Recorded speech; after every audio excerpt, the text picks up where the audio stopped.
हम तीर्थास्पदं शिवविरञ्चिनुतं शरण्यं व्रत्यार्थियं प्रणतपाल भवाब्धिभूतं वन्दे मां पुरुषते चरणारविन्दं वन्दे मां पुरुषते चरणारविन्दं वसुदेव सुतं देवं कंसचाणूरमर्दनं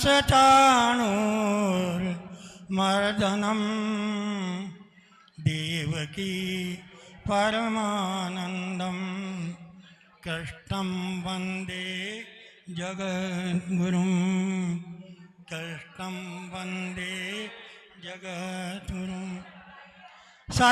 सदाशिवाय समारभ्य शंकराचार्य मध्यमाम् अस्मद् आचार्य पर्यन्तां वन्दे गुरु परंपरा।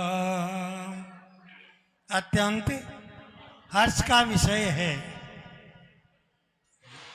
परम आदरणीय प्रातः स्मरणीय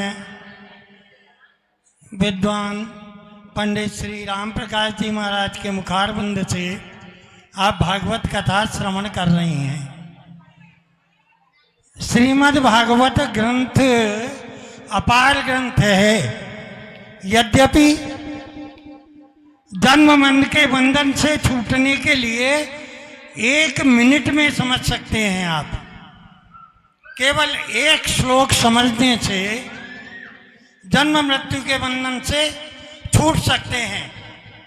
आपका ध्यान श्री कृष्ण चरणारविंद में हो, आपका मन श्रीमद् भागवत में हो, आपकी दृष्टि कथावाचक जी पर हो। मात्र कितने भी पाप किए, कितने भी कर्म जाने अनजाने किए, मुक्त होना चाहते हैं जन्म जन्मांतर के बंधन से, केवल छोटा सा काम है। श्रीमद् भागवत में वर्णन किया, एकोऽपि कृष्णस्य कर्ता प्रणामयि दशाश्वमेधा वव्रतेन तुल्या। एक बार मन वचन क्रम से भगवान श्री कृष्ण को प्रणाम करें। प्रणाम करने से क्या होगा? एक पलड़े के अंदर प्रणाम का फल रख दीजिए, दूसरे में 100 दशाश्वमेध यज्ञ का फल रख दीजिए।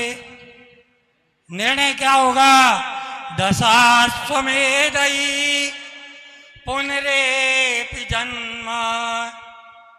100 दशाश्वमेध यज्ञ करने पर भी आपको पुनर्जन्म लेना पड़ेगा, लेकिन जन्म मृत्यु के बंधन से आपको निवृत्ति पानी है। तो आपको मन वचन क्रम से श्रद्धानुसार कृष्ण प्रणामी न पुनर्भवाय। एक बार विधिवत से भगवान श्री कृष्णचंद्र के चरणारविंद में प्रणाम किया, वो पुनर्जन्म के बंधन से मुक्त हो जाएगा। जय श्री कृष्ण। बोलो बांके बिहारी लाल की जय हो।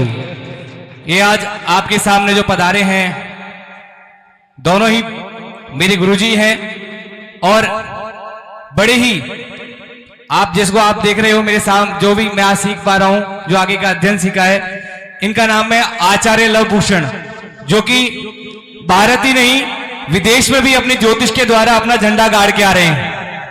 तो इनके लिए जोरदार ताली।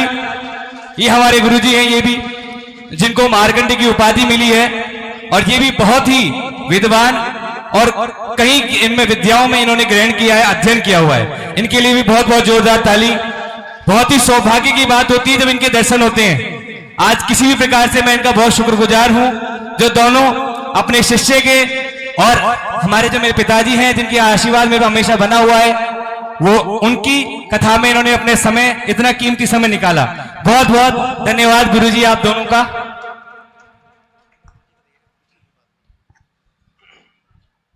धन्यवाद।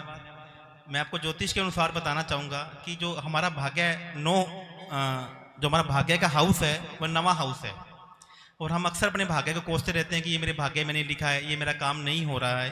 तो आप किसी भी धार्मिक आयोजन में जाते हैं, जैसे श्रीमद् भागवत आयोजन यहाँ पे हो रहा है, तो आपका नवा भाव, आपका भाग्य का भाव एक्टिव हो गया है। आपको सिंपली करना क्या है, जब भी मैं देख रहा हूँ यहाँ पे कुछ लोग प्रसाद चढ़ा रहे हैं, तो प्रसाद चढ़ाते टाइम आपके मन में जो चल रहा है आपको वो बोलना है कि मेरा यह काम हो गया है। क्या बोलना है आपको?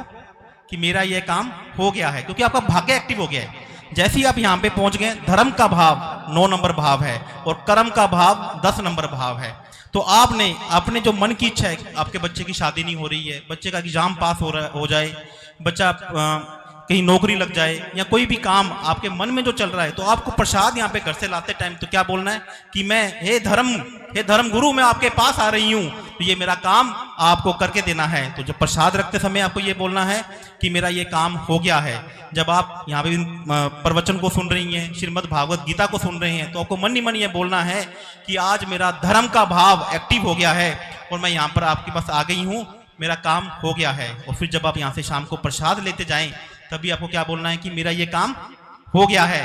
और जब आप इसको खुद खाएं और अपने परिवार वालों को खिलाएं, तो मन ही मन क्या बोलना है, इसकी शादी नहीं हो रही उसको खिलाएं कि इसकी शादी हो गई है, इसकी नौकरी नहीं लग रही उसको बोलो कि नौकरी लग गई है। आज आपको मैंने वो रहस्य बताया है जो आप अपने 9th हाउस को एक्टिव कर सकते हैं।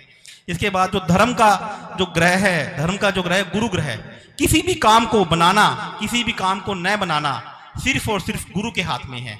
और गुरु मतलब धर्म का प्रचार, गुरु मतलब मंदिर, गुरु का मतलब भागवत गीता, गुरु का मतलब धार्मिक कार्य है। तो आज आप अपने गुरु को भी एक्टिव कर रहे हैं, आज आप अपने भाग्य को भी एक्टिव कर रहे हैं। लेकिन अब बस आपको इसको एक्टिव करना आना चाहिए। आपको ये मालूम होना चाहिए कि मैं जब आ रही हूँ तो मुझे मन में कहना क्या है, जा रही हूँ तो मन में कहना क्या है, और जो प्रसाद मैं खा रही हूँ या खा रहा हूँ उस समय मुझे कहना क्या है। आप ये करके देखिएगा, आपको फायदा जरूर होगा। जय श्री कृष्ण।